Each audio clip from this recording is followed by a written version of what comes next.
fellow Toastmasters, distinguished guests, Fourth Industrial Revolution, thinking machines. What I'm going to talk to you about tonight, it's a topic that is on many people's minds. People have a sense of what Fourth Industrial Revolution is about. But what we are missing is a common understanding. So everybody will tell you some idea about what they think it is. We don't have a common understanding. So what I'm going to attempt to do tonight is to give you the basics of what it is. And some technologies that are associated to this Fourth Industrial Revolution. And then I will try to link it to why South Africa should be thinking about this and how does it impact us as South Africans. So let's start. What is it? What is the Fourth Industrial Revolution? To understand it, we have to go back to the previous three. This is the fourth one. So let's look at quickly the previous three. The first one, I wasn't there. It was mainly about two things. There were many other things, but just the distinguishing features of the first one. It was about steam engines. Using steam engines in water to move people or to use to power machines. That's what it was about. The second one was mainly about when we started introducing electricity. And electricity started enabling automation, mass production. Okay? I guess that's more or less the time of the spaghetti time, and probably the time of the telephone as well, Hansen. The third one, that's when we started introducing computers, right? And automation. Now you're going to realize that some of the aspects of the third revolution went on to the fourth. So some of them are still used with the fourth. And what is the fourth industrial revolution?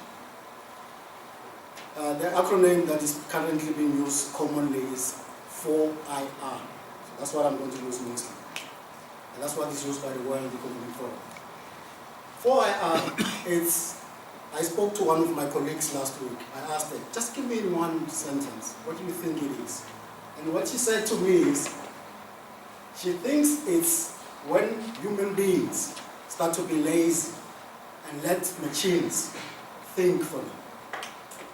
That's what she understands Fourth Industrial Revolution to be. Now let me explain it in a technical way, when we describe it in a technical way. It's when we reach a blurring of boundaries between the physical, the digital, and the biological. That's the technical. What it means is basically two aspects. All the revolutions I mentioned two aspects of what distinguished them. What distinguishes this one is that there's two aspects. One aspect is called cyber-physical systems. All all you need to understand about it is when we start embedding technologies into our bodies. That's what it means. That's what distinguishes this.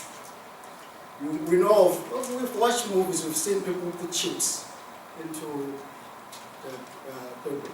But also, we know of designer babies. I don't know if any of you know of this. You can choose how your baby is going to look. You can pick and choose. I want blue eyes, I want this. That's what it is about.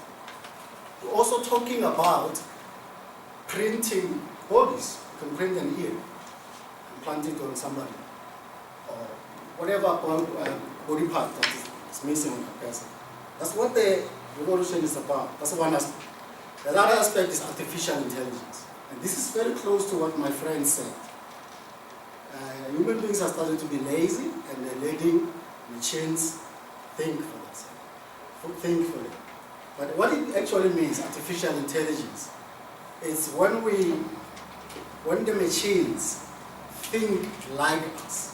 And I say think, because we kind of think that machines do not think. But let's look at it, like when we say a human being thinks, what do we mean? So Basically, you get the information, you process it, and then you kind of come up with conclusions out of that information. And maybe sometimes also go to recommendations. That's what machines do. The machines now do that. That's the fourth industrial revolution. So they think in a way. Right? Okay. And then some of the, let me just give you some of the examples of things that you are using at the moment. That's part of this revolution. Simple thing like GPS. Right? It has been there before. But at the moment, GPS will tell you which will be the quickest way or the easiest way to get to your destination. Based on traffic, based on many other things. That's artificial intelligence. That is fourth industrial revolution. Okay? Okay, fast track to why South Africa.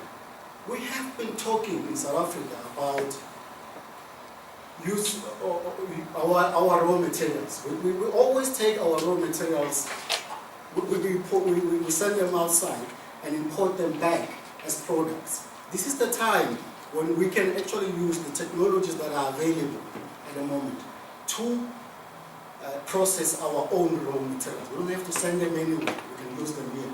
We can process them here. This is the chance that we have. No other chance we're going to get. The other aspect that's going to affect us is job losses. There will be job losses. That's the way it is.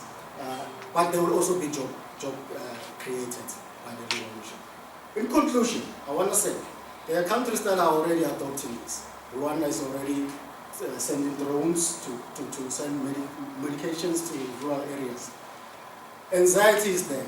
We're always wondering as scientists and technologists, will there be a time when these machines will surpass our own thinking capacity and be smarter and more capable than us?